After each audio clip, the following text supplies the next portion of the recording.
Bonsoir, soyez les bienvenus dans 28 minutes. Merci de votre fidélité, chères téléspectatrices et teurs artésiens. Et bonsoir mes camarades. Bonsoir Elisabeth. L'actualité internationale au soir du 16e jour de l'offensive des États-Unis contre l'Iran, c'est la résistance du régime des Mollahs qui continue de frapper les intérêts américains dans la région avec des milliers de drones et qui bloque toujours le détroit d'Ormuz. L'Iran annonce aller jusqu'au bout dans sa guerre asymétrique. که در دفاع از خودش هیچ تردیدی نمیکنه و آمادگی داره که جنگ رو تا هر کجا که هست ادامه بده و به هر کجا که هست بکشه. Les États-Unis et au premier chef Donald Trump ont-ils sous-estimé les capacités de résistance de la République islamique d'Iran? Avec quelles conséquences pour les civils iraniens opposés à la théocratie? On en débattra avant de vous retrouver à la fin de l'émission. Marie Bonisseau et Xavier Mauduit. Bonsoir à tous les deux. Bonsoir Elisabeth. Le philosophe allemand Jürgen Habermas est décédé, il avait 96 ans. Je vous dis allemand, mais c'est une pensée qui dépasse les frontières. On va revenir au moment où il s'est fait connaître, au début des années 1950. Et vous, Marie? Le chasseur d'épaves, le plus célèbre des États-Unis, vient de sortir de prison. Il y a passé des années parce qu'il refusait de donner l'emplacement d'un trésor. Sacré personnage que je vous présente tout à l'heure. Phénomène Tommy Thompson. Très bien, à tout à l'heure. Et pour commencer, les élections municipales, elles concernent 34 875 communes françaises, de la plus grande, Paris, 1 300 000 électeurs, à la plus petite, Rochefourchat dans la Drôme, 2 habitants à l'année. Pour analyser les tendances révélées par le premier tour hier et le rapport des Français à leurs édiles, nous recevons le politologue Martial Foucault qui a récemment publié une étude sur les violences précisément subies par les élus. On le retrouve tout de suite.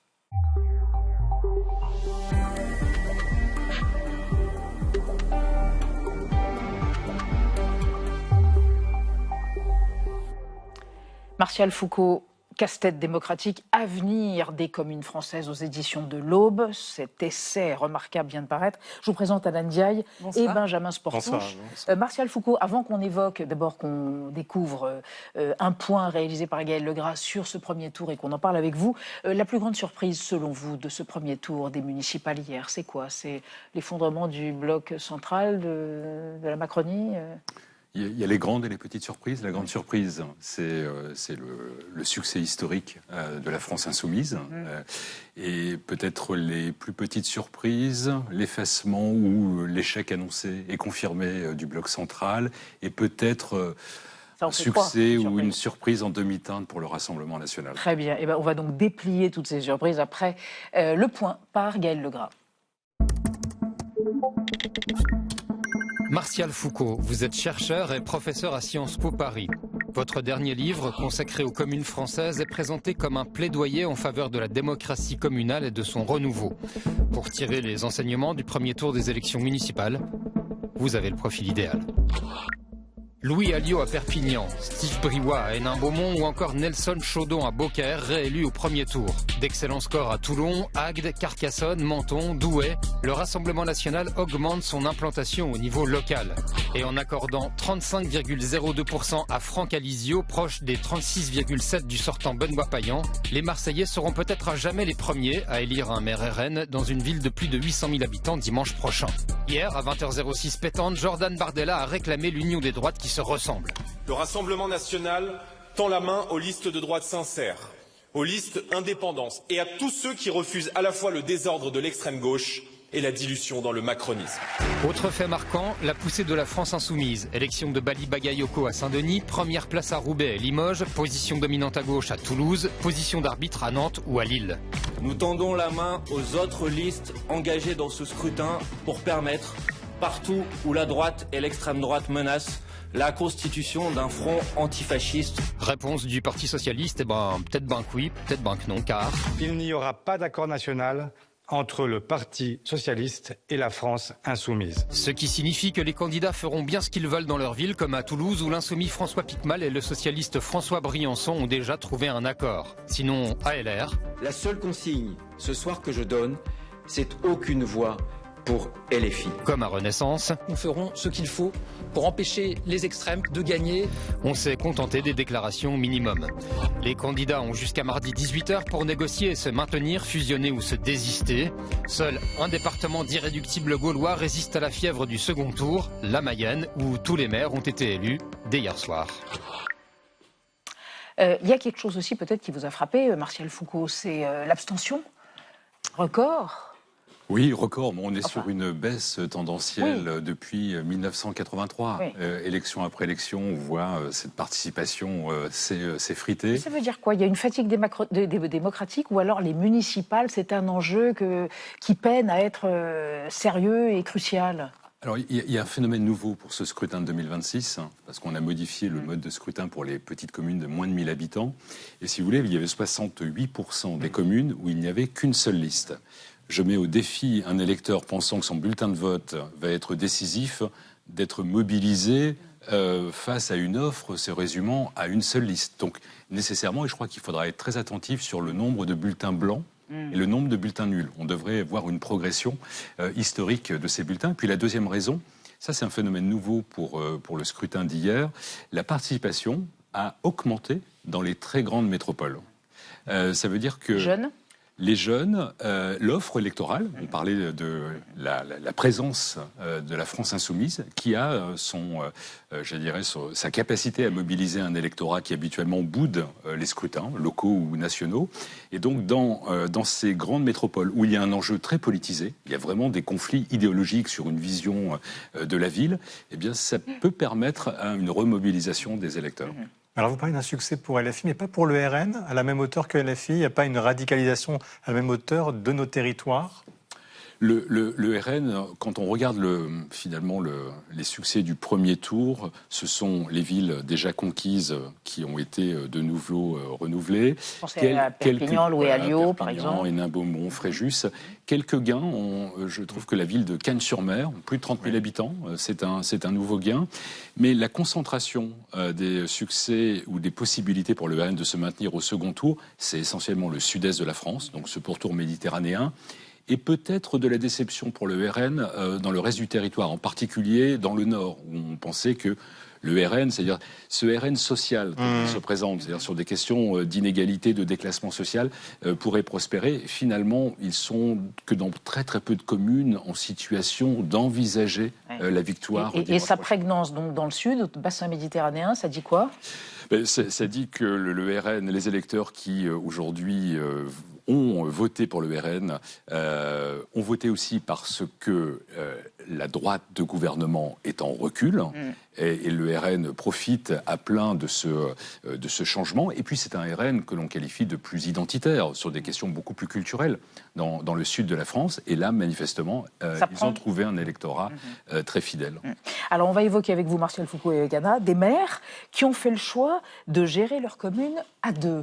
Oui, aux Touches, en Loire-Atlantique, commune de 2500 habitants, Stanislas Baumet, qui est un agriculteur et ancien premier adjoint, ainsi que Frédéric Boucaud, informaticien, ont fait campagne à deux, avec la volonté assumée de se partager le mandat en cas de victoire. Et c'est donc chose faite.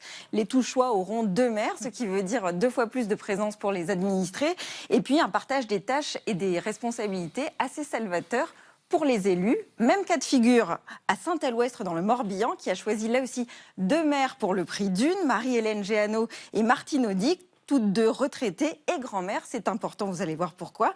Ce qui a motivé leur choix justement de se présenter en duo, c'était l'envie de s'engager pour leur commune, tout en gardant du temps pour pouvoir s'occuper de leurs petits-enfants. Alors, Martial Foucault, est-ce que vous pensez que c'est une bonne gouvernance, voilà, cette façon de gérer les communes à deux, parce que ça permet non seulement de soulager les maires, et puis d'autre part, peut-être d'inciter davantage de citoyens à s'engager? Alors peut-être, avant de vous répondre sur le plan démocratique, sur le plan légal, il y a un seul ou une seule maire, d'accord? C'est-à-dire qui est responsable pendant le début ou la durée de la mandature.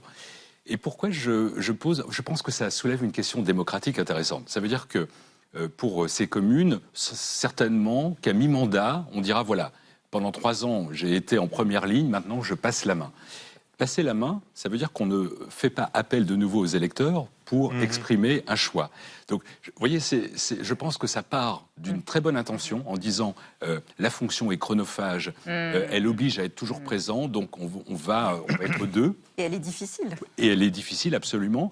Mais légalement, vous voyez, s'il y a une situation... déni démocratique, un accident dans une école ou sur la voirie, je ne suis pas certain que la responsabilité soit partagée par les deux personnes. Donc ça soulève des questions qu'il va falloir peut-être traiter pour envisager qu'à l'avenir, ces situations puissent se démultiplier. Il y a quelque chose d'assez nouveau dans cet entre-deux tours, Martial Foucault, c'est qu'elle appelle à deux remparts politiques anti-RN par la gauche et anti-LFI par la droite et les Républicains. Est-ce qu'un regain de participation peut importer et changer la donne face justement à ces deux remparts? C'est probable que dans les communes, dans les villes où il y aura finalement l'envie pour certaines listes de faire cordon sanitaire, il y ait une remobilisation. Toutefois, on l'avait vu lors des législatives de 2024, au deuxième tour, où ça permet d'une remobilisation. Là, il y a un enjeu qui est peut-être difficile encore à décrypter avant le dépôt officiel des candidatures du second tour. Je dirais c'est un petit peu le... Alors d'ailleurs, je ne sais pas si c'est le mariage de la carpe et du lapin ou le supplice de la carpe et du lapin. Parce que, d'une certaine manière, on voit bien que et les déclarations que vous avez montrées il y a quelques instants sont intéressantes. Pour Olivier Faure, Parti socialiste, très difficile d'asseoir une autorité en indiquant ce que chacun ou chacune des candidates devra faire dans sa ville. Et pour LR, la situation est la même. C'est-à-dire, je pense que c'est moins la question de l'union des droites qui va se poser dimanche prochain que... je dirais la possibilité pour LFI, même en étant très souvent en deuxième, troisième position, de marquer le territoire avant l'élection présidentielle. Et pourtant, je répète souvent à l'envi que l'élection municipale nous dit rarement beaucoup de choses d'une élection nationale. Cette fois-ci, c'est pas tant le rapport de force politique, c'est la démonstration que LFI se retrouve dans une situation d'être non pas la locomotive comme en 2024, au nom de cette alliance du nouveau Front populaire, mais en étant derrière la locomotive du PS, aura un rôle décisif de faiseur de roi dans beaucoup de villes. Et on voit déjà, vous avez cité le cas de Toulouse, que l'alliance s'est rapidement faite parce qu'il y a un enjeu à la fois de conquête pour les gauches, pour cette élection municipale. On verra ce qu'il en est dimanche prochain. Mais une dernière question à propos du rapport presque affectif des Français à leurs édiles. C'est peut-être le rapport le plus confiant qui soit aujourd'hui, où par ailleurs il y a une défiance vis-à-vis des institutions, l'État jacobin, etc. Et en même temps, vous faites remarquer qu'il y a de plus en plus d'agressions physiques et verbales. Comment vous expliquez ce paradoxe ? On aime le maire, mais on aime aussi taper dessus. Enfin, en tout cas, verbalement. On aime le maire, mais c'est pas unanime. On va toujours trouver des citoyens qui sont très défiants vis-à-vis de leurs représentants municipaux. Oui, il y a une forme d'affection des Français vis-à-vis des équipes municipales. Pour cette élection, je rappelle un chiffre très important. Il y a presque 1 million de Français qui se sont portés candidats dans ces 35 000 communes. Donc, un Français sur 50 est prêt à engager du temps pour la vie de sa commune. Mais je trouve qu'il y a des signes peut-être annonciateurs d'une démocratie municipale qui n'est pas toujours en si bonne santé. On a beaucoup parlé de crise de vocation. Je crois qu'il n'y a pas de crise de vocation dans le pays sur l'engagement municipal. En revanche, il y a une vraie crise de l'exercice de la fonction et qui devrait peut-être nous conduire à réfléchir, vous voyez, à la taille des conseils municipaux. Je crois que dans beaucoup de communes, c'est très compliqué de constituer des listes. Et comme je le disais, autant de communes avec une seule liste, ça pose un problème démocratique. Le pluralisme n'est pas au rendez-vous. Le casse-tête démocratique. Plein de questions, plein de réponses. C'est remarquable. Merci Martial Foucault. Et c'est publié aux éditions de l'Aube. Merci d'être venu décrypter après le premier tour. C'est municipal. On va passer à notre débat sur le rapport de force entre les États-Unis et l'Iran au 16e jour de la guerre entamée avec l'assassinat de l'ayatollah Khamenei le 28 février dernier. Le régime iranien tient toujours. Sa capacité de nuisance dans le détroit d'Ormuz, entre autres, fait flamber les prix du pétrole mondiaux. Et la milice des Bassidji se venge sur les civils iraniens, que Donald Trump appelait à résister. Les États-Unis ont-ils sous-estimé l'Iran ? Débat après la mise au point de Sandrine Le Calvez.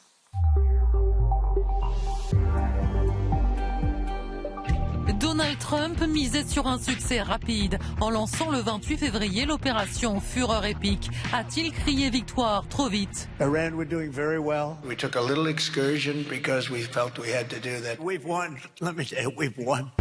Les frappes israélo-américaines ont réduit les capacités militaires iraniennes. Les infrastructures pétrolières sont endommagées, le guide suprême a été tué, mais le régime des mollahs ne s'effondre pas pour autant. Ali Khamenei a été remplacé par son fils. Dans la rue, ce sont les partisans du régime qui paradent. Les opposants, tétanisés par la répression, ne se sont pas soulevés comme Donald Trump l'avait imaginé. Même sous les bombes, les gardiens de la révolution tiennent le pays. Nous sommes ici et jusqu'à notre dernier souffle, nous nous battrons pour notre pays et notre nation. Nous avons traversé la guerre Iran-Irak de 1980 à 88, puis la guerre imposée par les États-Unis et Israël. Nous serons victorieux. L'Iran est toujours victorieux. Donald Trump s'attendait-il à la riposte iranienne? L'armée de Téhéran a ciblé Israël, mais aussi des bases américaines et des voisins du Golfe. Le détroit d'Ormuz, zone stratégique pour le passage des hydrocarbures, est bloqué jusqu'à nouvel ordre, faisant flamber le prix du pétrole. Et ça agace Donald Trump, qui réclame désormais l'aide des pays de l'OTAN pour sécuriser le détroit d'Ormuz sous peine de représailles.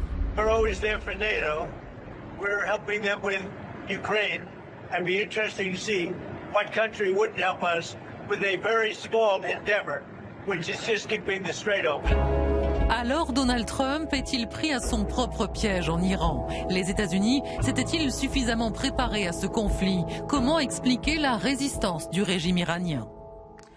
Nos trois invités pour ce débat, Robert Mallet, bonsoir. Vous êtes un diplomate américain, ancien conseiller Moyen-Orient du président Barack Obama et négociateur sur le nucléaire iranien pour Joe Biden. Vous enseignez aujourd'hui à Yale. Selon vous, Donald Trump s'est lancé dans une guerre qu'il espérait être de courte durée, mais il n'a pas pris soin de comprendre ni la psychologie iranienne, ni les dynamiques géostratégiques. À côté de vous, Bertrand Badi, bonsoir, professeur émérite des relations internationales à Sciences Po Paris. Vous avez publié l'essai Par-delà la puissance et la guerre. Selon vous, les États-Unis n'ont pas sous-estimé l'Iran, ils ont surestimé leur propre puissance et leur capacité à l'utiliser en élément de changement positif pour la vie des Iraniens. Et à côté de vous, Mariam Pierzadeh, bonsoir. Bonsoir. Rédactrice en chef à France 24, ancienne correspondante à Téhéran. Et j'ajoute que votre documentaire Iran, la révolte massacrée est visible sur la chaîne France 24, précisément. Selon vous, les Iraniens s'étaient préparés à ce conflit, notamment en réorganisant la répartition des pouvoirs. Vous ajoutez, au fond, ça fait 47 ans qu'ils se préparent à cette guerre. Et on démarre le débat, Benjamin, avec le chiffre du jour. Oui, au moins 1319 civils ont été tués en Iran depuis le début de la guerre, donc depuis 15 jours, d'après une ONG des droits humains en Iran, basée aux États-Unis. Mariam Pierzadeh, depuis le début de la guerre, donc les Iraniens sont les principales victimes de ce conflit, autant des frappes que du pouvoir dictatorial des mollahs. Exactement, il faut imaginer qu'aujourd'hui, le quotidien d'un Iranien, c'est les bombes américaines et israéliennes et la répression du régime, puisque les commissariats de police sont visés par des frappes, donc toutes les forces de police, celles qui ont massacré à la Kalachnikov il y a 2 mois à peine, les millions d'Iraniens qui demandaient la démocratie et un changement de régime sont donc dehors. Donc il y a des vidéos qui sortent du pays, on voit des checkpoints. Je voyais une vidéo il n'y a pas très longtemps, notamment d'un checkpoint dans un tunnel, arrestation de personnes qui nous envoient des vidéos. Moi, personnellement, je reçois des vidéos, mais on me demande de ne pas les publier puisqu'ils encourent un risque très important avec des arrestations qui se multiplient. Donc, ce n'est pas surprenant puisque il s'était passé exactement la même chose au moment de la guerre des 12 jours, une répression accrue sur la population. À noter que ça fait 17 jours que la population iranienne n'a plus Internet. Comment imaginer une population sous les bombes qui ne sait pas ce qui se passe? Donc ils en sont réduits à fixer la fenêtre pour comprendre où les bombes tombent, quelle cible a été visée, et ils arrivent à se parler sur le téléphone fixe. Impossible pour eux de se connecter à Internet depuis 17 jours, et on voit que cette coupure Internet va perdurer. Robert Mallet, le régime a été touché, il a même été décapité le 28 février dernier, mais néanmoins, il tient. Et tenir, c'est la victoire. Parce que nous faisons victoire pour eux, pour l'instant. Oui. On fait face, je pense que Dominique de Villepin avait appelé ça le Vietnam global. Moi, j'ai appelé ça une guerre de guérilla à l'échelle mondiale, c'est-à-dire guerre de guérilla, où ce qu'il faut, c'est trouver les points faibles de son adversaire. On est plus faible soi-même, mais dans cette guerre asymétrique, on trouve les moyens de toucher l'adversaire sur le plan économique, sur le plan politique, sur le plan commercial. Et finalement, ils mènent une guerre à laquelle les États-Unis ne sont pas pour l'instant adaptés. Et il est Ni difficile. préparés. Absolument pas préparés. Vous l'avez dit vous-même. Et dans un sens, je ne sais pas si c'est que le président Trump n'a pas examiné ce scénario. Je me demande s'il a examiné un scénario quel qu'il soit. Je pense qu'il s'est lancé là-dedans avec l'improvisation qui lui est propre. Et on en voit le prix aujourd'hui. C'est une guerre qui est déjà catastrophique. Et à ce stade, avec l'escalade qui nous attend, je pense. Vous évoquez une guerre asymétrique, on va en parler avec vous trois et avec Anna. Asymétrique parce que les Américains ont un armement ultra technologique, les Iraniens ont des drones qui coûtent pas cher et l'asymétrie repose là. Exactement, vous le disiez, on parle même d'une guérilla aérienne capable de déstabiliser les Américains. D'un côté, il y a les dizaines de milliers de drones kamikazes de longue portée iraniens, les Shahed. Leur avantage, c'est qu'ils sont peu chers. On les surnomme d'ailleurs les missiles du pauvre, entre 20 et 50 000 $ pièce selon la majorité des spécialistes. D'autre part, l'Iran sait en produire rapidement de grandes quantités, entre 100 voire 200 000 là aussi par an selon les estimations. Et puis, leurs matériaux très légers et leur vol à basse altitude les rendent très difficilement détectables par les radars. Et ça permet aux Iraniens de saturer littéralement le ciel du Moyen-Orient. Au total, environ 2000 drones auraient été lancés, certains causant des dégâts matériels et humains sur des bases américaines en Irak et au Koweït.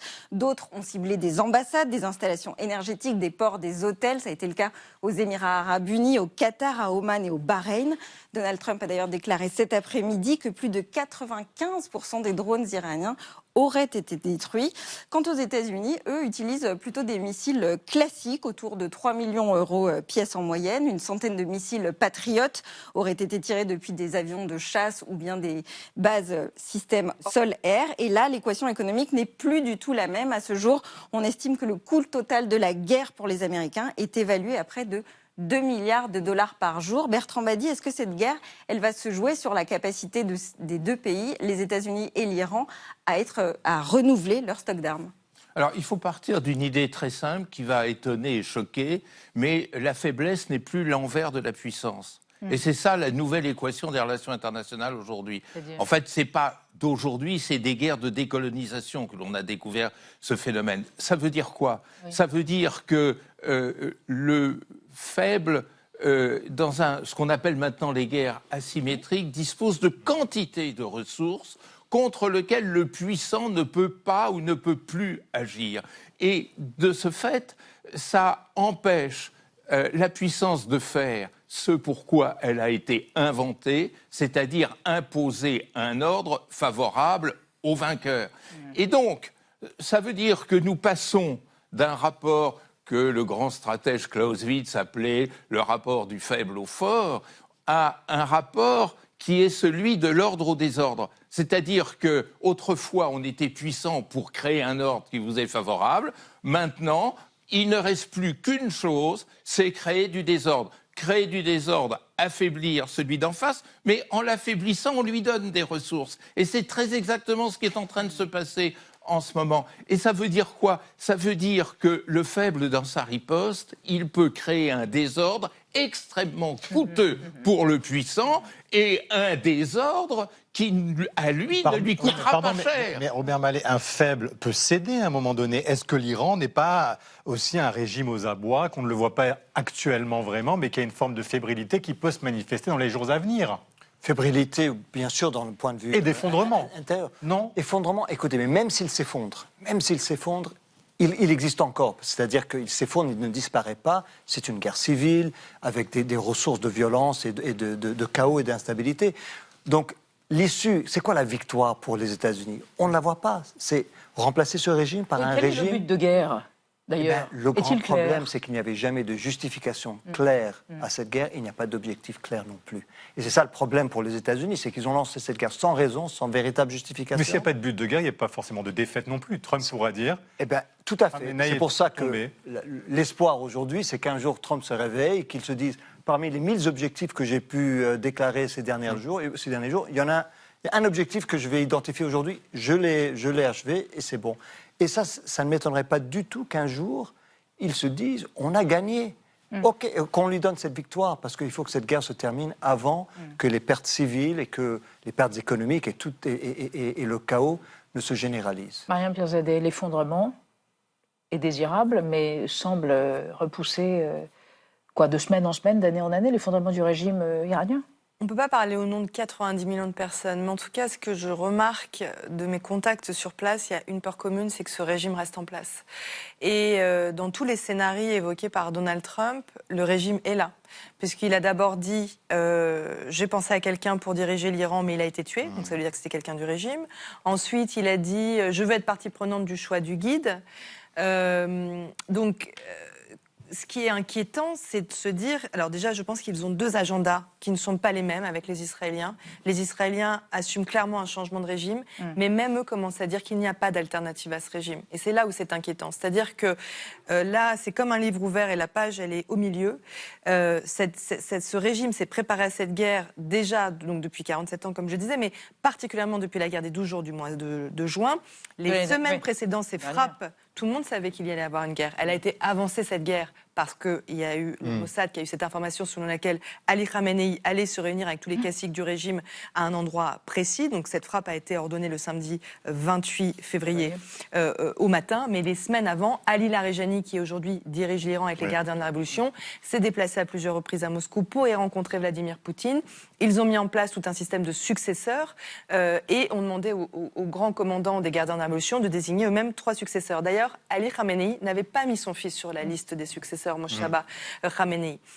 Donc là, aujourd'hui, vous savez, la République islamique, c'est pas juste, comme on entend des fois, le régime des mollahs. C'est une pièce avec 2 facettes. La face A, c'est les religieux. La face B, c'est les gardiens de la Révolution. C'est donc un régime qui est théocratique et militaire. Et aujourd'hui, les militaires ont pris le pouvoir sur la République islamique. Bertrand Badi, mais on dit que la guerre a été mal préparée par les Américains. Vraiment, vous pensez qu'il n'y a pas eu d'anticipation de ce qui se passe aujourd'hui ? Et est-ce qu'ils ne sont pas obligés d'aller jusqu'au bout, justement, parce que maintenant, le pouvoir, s'il reste en place, sera encore plus répressif ? Ce qui me paraît relever effectivement de la question de la préparation, c'est la préparation mentale et intellectuelle, qui tourne autour de l'idée fétiche, dont on a beaucoup entendu parler ces derniers jours, un peu moins maintenant, qui est l'idée de décapitation. C'est-à-dire l'idée que, en quelque sorte, le point d'aboutissement de l'action militaire, c'est décapiter le régime. À partir du moment où vous le décapitez, il n'existe plus. Bon, un régime, c'est pas comme un corps humain. Effectivement, quand vous coupez la tête à quelqu'un, on peut considérer que cette personne est morte. Un régime Myriam Pierzadeh l'a très bien dit il y a un instant, c'est-à-dire un régime, c'est quelque chose d'extraordinairement complexe, dans lequel il n'y a pas seulement des acteurs, et ces acteurs sont eux-mêmes extrêmement nombreux, et derrière les acteurs, il y a tout un système qui s'est tissé en 47 ans, faut quand même pas l'oublier, et qui s'est tissé autour d'intérêts partagés, de systèmes tentaculaires reliant les uns aux autres, etc. Mais surtout, derrière tout cela, il y a quelque chose qui est extrêmement, à mon avis, décisif dans cette affaire. C'est que lorsque vous supprimez un individu, vous ne faites pas ce que l'on disait autrefois comme étant la clé de la victoire, c'est-à-dire terrasser l'ennemi. La victoire, en termes classiques, en stratégie classique, c'est terrasser l'ennemi. Terrasser l'ennemi, ça veut dire utiliser les moyens militaires pour annuler les moyens militaires de l'autre. Les moyens militaires du système iranien ne sont pas anéantis, et deux, les moyens militaires ne sont que minoritaires dans les ressources de pouvoir. Et vous avez à côté de ça quantité d'autres ressources économiques, culturelles, idéologiques, tout ce que vous voulez, qui font que je pense que les gens qui sont au pouvoir à Washington n'ont pas fait d'études de relations internationales. Alors, c'est pas ce que dit, et vous allez l'écouter, et vous allez l'entendre, et bien sûr, on imagine ce qu'il peut dire, la réponse de Pete Hegseth, l'ancien journaliste à Fox News et secrétaire d'État à la Défense. Il estime bien sûr que la menace iranienne a été anticipée. On l'écoute. Or more fake news from CNN. Reports that the Trump administration underestimated the Iran war's impact on the Strait of Hormuz. Patently ridiculous, of course. For decades, Iran has threatened shipping in the Strait of Hormuz. CNN doesn't think we thought of that. It's a fundamentally unserious report. Alors, Robert Mallet. Mais dans un sens, s'ils y avaient pensé, c'est encore pire. C'est-à-dire, s'ils avaient envisagé que ça, ce serait le résultat de la guerre, c'est encore plus irresponsable qu'il est engagé. Donc, on doit vraiment faire confiance, avec tout le respect que je dois donner à la fonction de secrétaire à la guerre, on ne peut pas faire confiance à ce que dit Peter Hegseth. Mais ça veut dire concrètement, vous qui avez même bien connu la Maison-Blanche, il n'y a plus de conseillers qui ont l'oreille de Trump aujourd'hui. Il décide tout seul. Eh bien, écoutez, quand on est empereur, on veut que ses conseillers disent ce qu'il veut entendre. Ah, Moi, j'ai c'est déjà servi des présidents. J'avoue, c'est difficile de contredire un président, surtout que lorsque le président semble convaincu de quelque chose. Mais lorsque vous avez un président qui est prêt à vous virer à la moindre contradiction, il n'a que des gens autour de lui qui lui disent ce qu'il veut entendre. Je suis sûr que certains ont dû murmurer, attention, peut-être le détroit d'Ormuz. Attention, peut-être le blocage du détroit d'Ormuz, donc ça a dû être évoqué. Et puis Trump a dû dire, mais on est plus puissant qu'eux, on va pouvoir les en dissuader. Et à ce moment-là, les militaires ont dû dire, oui, monsieur le président. N'oubliez pas qu'il a remplacé l'état-major militaire également pour mettre à la place de ceux qui étaient là avant des gens qui sont plus ou moins loyaux à sa personne. Ouais. Mariam Piazzadeh, pardon, mais on sait que l'opinion américaine est farouchement hostile à cette intervention. Et en Iran, puisque vous avez des contacts, qu'est-ce qu'on vous entendez? C'est-à-dire, il faut qu'on continue, que les Américains aillent jusqu'au bout, du coup, ou pas? Parce qu'ils ont peur des répercussions qu'il peut y avoir si les Américains se retirent aussitôt? C'est impossible de parler pour 90 millions de personnes. Il y a plein de sentiments contrastés, plein de sentiments même contradictoires. Moi, ce que je remarque, je vois 3 catégories de gens. Il y a ceux qui veulent que cette guerre, elle aille jusqu'au bout parce qu'ils veulent que le régime tombe. Et pour eux, la seule solution, c'est une intervention américaine qu'ils ont demandé au mois de janvier quand ils ont manifesté. D'ailleurs, Donald Trump leur a dit « Ressortez, sortez, reprenez vos institutions, l'aide arrive ». Et finalement, il s'est assis à la table des négociations avec le régime à trois reprises. Il y a ceux qui veulent la fin de ce régime et qui ont peur de cette guerre, qui sont dans un état de stress et de choc post-traumatique, de choc traumatique très important, et d'autres qui sont anti-guerre. Donc c'est compliqué, vous savez, il y a plein de divisions à l'intérieur, il y a plein de sentiments contradictoires. Ils sortent d'un des épisodes les plus violents qu'ils aient jamais vécu au mois de janvier, lorsqu'ils sont allés manifester en Iran, enfin à Téhéran. Moi, à chaque fois que je parle avec quelqu'un, on me disait, on connaît tous quelqu'un qui a été tué pendant les manifestations de janvier. Il y a eu 30 000 morts au moins. 30 000 morts. Sans compter les blessés. Je veux dire, la République islamique a déclaré la guerre contre sa population. Quand on tire à la Kalachnikov face à une jeunesse qui ne demande qu'une chose, le changement de régime et la démocratie, et qui sortent d'un blackout Internet et qui se rendent compte de l'ampleur de la répression. Donc, il y a eu cette répression extrêmement importante. Il y a d'abord eu ces manifestations avec un vrai espoir que ce régime tombe, parce qu'il y avait des millions d'Iraniens dans la rue, la répression féroce et maintenant la guerre. Donc ils sont dans un état... Je pense que les Iraniens, c'est une population qui est maudite, honnêtement. Et je pense qu'elle est trop facilement oubliée. Personne ne parle des Iraniens et de ce qu'ils veulent vraiment. L'état de l'opinion américaine à propos de cette offensive? Je pense que c'est la guerre la moins populaire dans l'histoire contemporaine. C'est-à-dire, au début d'une guerre, souvent, il y a cet élan nationaliste, patriotique. Là, pour le coup, ça n'existe pas. Même la base MAGA.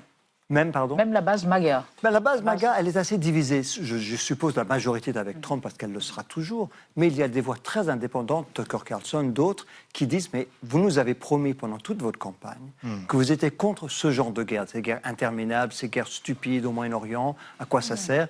Et voilà un président... L'isolationnisme est devenu une succession d'interventions à l'extérieur. Ce qui est tout de même... Donc je pense que la droite se divise, la gauche, enfin les démocrates sont contre. Il aura du mal, je pense, à rallier l'opinion publique, et c'est une des raisons pour lesquelles il se réveillera peut-être un matin en se disant j'ai les élections de mi-mandat qui approchent en novembre, les prix du pétrole qui montent, mon opinion qui n'est pas avec moi, attention. Oui, Bertrand Madi. Oui, je pense que la grande erreur qui a été faite, et probablement à la Maison-Blanche, c'est d'avoir privilégié l'approche stratégique. Or, le stratège est mort aujourd'hui. Pourquoi? Parce qu'on voit très bien dans cette crise que les fameux stratèges sont pris en étau entre deux phénomènes absolument incontrôlables. L'aspect systémique, c'est-à-dire tout ce qui se fait crée du désordre un peu partout dans la région et dans le monde entier. Et à partir du moment où c'est le monde entier qui est en désordre, le stratège, il ne peut que regarder et constater. Et puis l'autre part de l'étau, c'est la société iranienne. Une société, ce n'est pas une armée. Ça ne se commande pas, ça ne se dirige pas, ça ne s'exprime pas de manière audible. C'est un mouvement spontané qui se produit ou ne se produit pas, avec lequel on compte et on s'aperçoit qu'on a eu tort de compter avec, ou avec lequel on ne compte pas et on s'aperçoit qu'on a eu tort de ne pas compter avec. Donc, dans cette logique, le stratège est... Ça veut dire que ça inclut, Marine Piezadeh, un soulèvement voilà. C'est la très bonne question, effectivement. C'est que là, je pense qu'ils sont arrivés à un point où les Israéliens et les Américains demandent à la population de se soulever. Sauf que moi, à Téhéran, les contacts que j'ai, ou dans d'autres villes en Iran, on me dit on ne peut pas sortir pour le moment parce que les forces de répression sont dehors. Donc on attend l'ordre de sortie, mais pour le moment, ce n'est pas possible. Donc on ne peut pas renverser un régime sous les bombes. Ça, c'est quelque chose qui est impossible dans n'importe quel pays au monde. En plus, la répression en Iran, il y a des raids, il y a des personnes qui se sont fait tirer dessus parce qu'elles ont exprimé leur joie à la mort de Ali Khamenei, donc ils ne peuvent pas sortir. Donc quand les Israéliens et les Américains leur disent maintenant reprenez, alors ils essayent de justifier ça en disant on est en train de frapper les installations sécuritaires, et c'est vrai, des tribunaux sont frappés, des commissariats de police, là où on arrêtait les filles pour un foulard mal porté, qui sont également frappés, donc des endroits symboliques qui incarnent la répression en Iran pour permettre ces conditions et permettre un soulèvement. Mais le soulèvement, il était dans les rues d'Iran, dès le 28 décembre, et il était dans les rues d'Iran. Et ils ont attendu l'aide américaine, comme ils disent, pour beaucoup. Et beaucoup d'Iraniens m'ont dit, après cette séquence, on s'est sentis abandonnés. Robert Mallet, vous avez conseillé Barack Obama et Joe Biden, notamment sur le nucléaire. Il n'aurait pas fallu que Barack Obama puis Joe Biden aident les Iraniens? Écoutez, je l'ai écrit dans un article du Monde, c'est vrai que le peuple iranien n'a pas été vraiment au centre de la pensée américaine, je le reconnais, et c'est une critique ni de la vôtre, ni de la leur, tout à fait légitime. On avait des intérêts qui étaient de résoudre le problème nucléaire, parce qu'on se disait que si l'Iran acquiert une bombe nucléaire, on irait vers la guerre. Maintenant, on y est. Et donc, c'est vrai que... Mais ils n'ont pas la bombe nucléaire, par ailleurs. Non, ils n'ont pas la bombe nucléaire. On dit qu'ils peuvent l'avoir assez rapidement, entre 6 mois et 1 an. C'est faux? Écoutez, il faudrait d'abord... Vous voulez dire à quel moment? Juste avant cette guerre-ci? Non, à venir, là, dans les années. Oui, écoutez, dans le meilleur des cas pour eux, c'est-à-dire s'ils veulent une bombe nucléaire, ils doivent d'abord trouver les 400 kilos d'uranium enrichi, ensuite reconstruire un programme nucléaire, le faire sans être aperçu par les Américains ou par les Israéliens. C'est vrai que dans un monde théorique, en 6 mois, 1 an, ils pourraient obtenir une bombe atomique, mais les conditions n'existent pas aujourd'hui. Mais je reconnais que c'est une question à laquelle, mais pas seulement dans le cas iranien, on n'a pas de politique réellement efficace pour aider les peuples qui subissent la dictature, les régimes autocratiques. On n'a pas de solution miracle. Les États-Unis, mais le monde entier ne l'a pas. Mais en tout cas, la guerre ne va pas les aider. Ça, je le dis, je comprends tout à fait la frustration d'Iraniens qui se disent tout peut nous aider, même la guerre. Mais malheureusement, ce n'est pas le cas. Et puis, n'oublions pas que ni pour le Premier ministre israélien, ni pour le président américain, le bien-être du peuple iranien ne figure au rang des priorités. Au contraire. Merci à tous les trois. Le débat est terminé, mais merci infiniment d'être venus débattre ce soir dans 28 minutes. On va rester dans l'actualité. Vu par Xavier Mauduit, Marie Bonisson, on évoquera la mort. Il avait 96 ans du plus grand philosophe allemand du XXe siècle, Jürgen Habermas, théoricien entre autres de l'éthique de responsabilité. Et puis une histoire totalement rocambolesque. Un Américain, de vos compatriotes, un chasseur de trésors, Tommy Thompson. Mais d'abord, le mot vedette du jour, horloge biologique, notre horloge circadienne qui est fondamentale pour notre sommeil. Et il est trop court, c'est entendu. Notre horloge biologique peut se dérégler. En quoi consiste l'horloge biologique? Pour réguler votre horloge biologique. Qu'est-ce que ça veut dire? Exactement ce que ça dit. Merci de m'en dire un peu plus. Entendu. La vie secrète des mots vedettes. Horloge biologique, du grec ancien aura, heure, logos, science et bios, vie, désigne, chez les terriens, le mécanisme régulateur de l'organisme dans le temps. Le 10 mars, l'Institut national du sommeil et de la vigilance a publié son enquête annuelle, laquelle confirme que nos modes de vie perturbent notre horloge biologique et accentuent la dette de sommeil.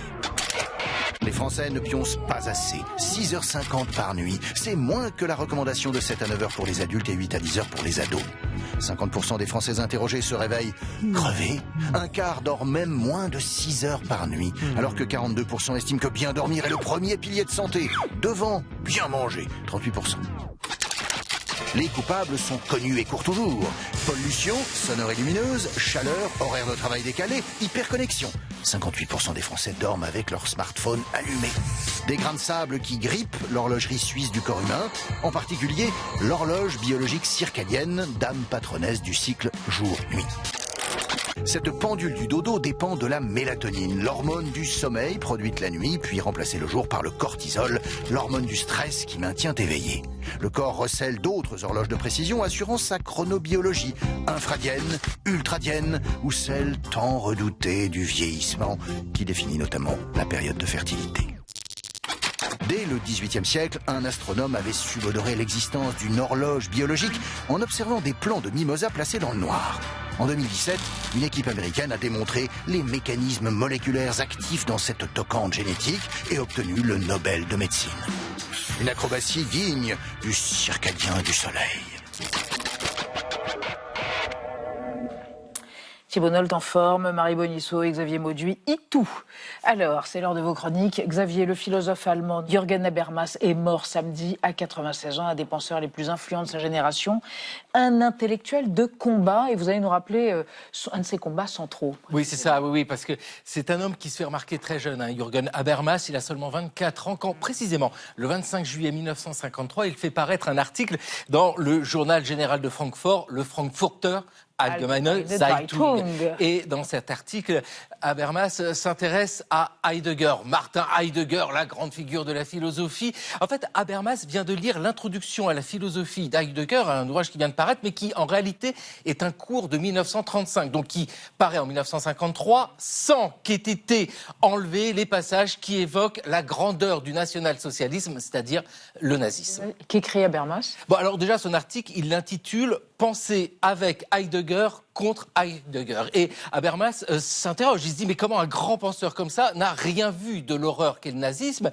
Et il s'interroge encore plus, comment 8 ans après la fin de la Seconde Guerre mondiale et la chute du nazisme, on en arrive encore à laisser passer de tels textes. Parce que Habermas a connu cela, il est né en 1929, donc il a grandi en même temps que le nazisme. Son père était membre du parti nazi, lui-même a été enrôlé dans les jeunesses hitlériennes, mais comme tous les gamins de ce moment-là. Donc il se pose des questions sur son passé et il se dit, mais c'est étonnant que ceux qui sont autour de moi ne se posent pas des questions, et notamment les penseurs. C'est pour ça qu'ils bousculent toute une génération, la génération du dessus, qui sont restés en poste sous le nazisme, qui après la guerre sont toujours là, mais qui n'ont pas l'air de se poser de questions.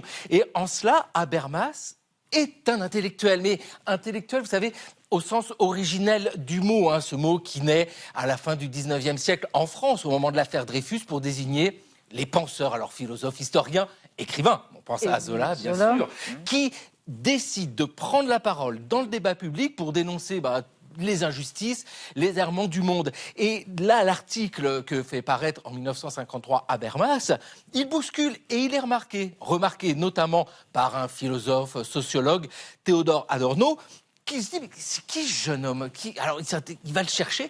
Et Adorno est un personnage formidable parce qu'il est une des grandes figures de ce qu'on appelle l'école de Francfort. Cette école de Francfort, elle fait suite à un institut de recherche fondé en 1923, interdit, fermé par les nazis en 1933. C'est-à-dire que cet institut-là n'est pas compromis. Et c'est là qu'il y a toute la vivacité intellectuelle. Alors, c'est pas possible en peu de temps de résumer la pensée complexe, riche, stimulante d'ailleurs, d'un homme comme Habermas. Mais ce qu'on peut retenir, c'est que cette pensée est associée à une action, prendre la parole, agir, faire bouger. Intellectuel, je vous disais, voyez, face aux errements du monde, quand certains filent doux, lui, il philosophe.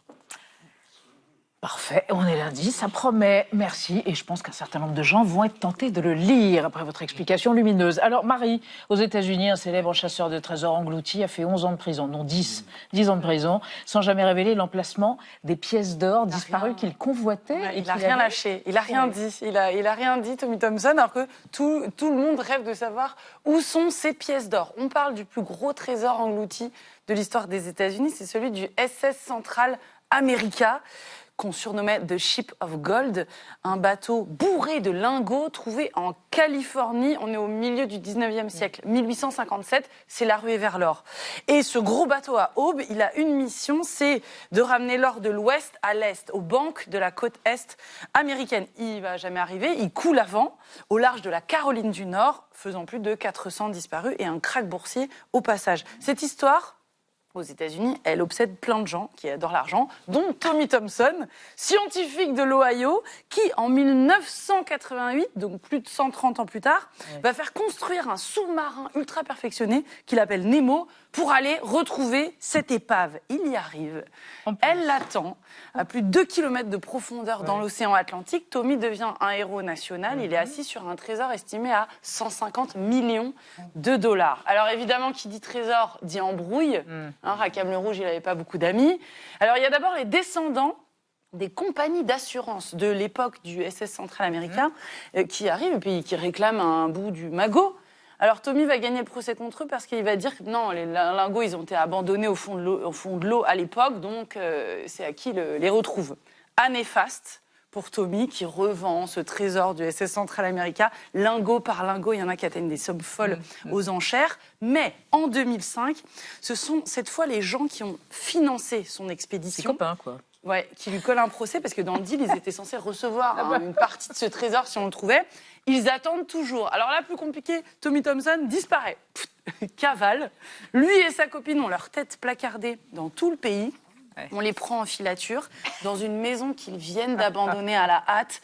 On découvre qu'il a payé 8 ans de loyer en cash et en avance. On retrouve 12 téléphones portables, des liasses de billets enterrés dans le jardin et un livre... Comment vivre en restant invisible? Alors, malgré ses bons conseils, Tommy finit par être arrêté 3 ans plus tard, en 2015, sous un faux nom dans un hôtel en Floride. Il refuse de coopérer avec la justice. Il ne veut pas dire où sont 500 pièces d'or qui permettraient de payer ces fameux investisseurs. Donc un juge le colle en prison pour outrage. Il vient seulement d'en sortir il y a quelques jours. Vous l'avez dit, il a passé une décennie derrière les barreaux.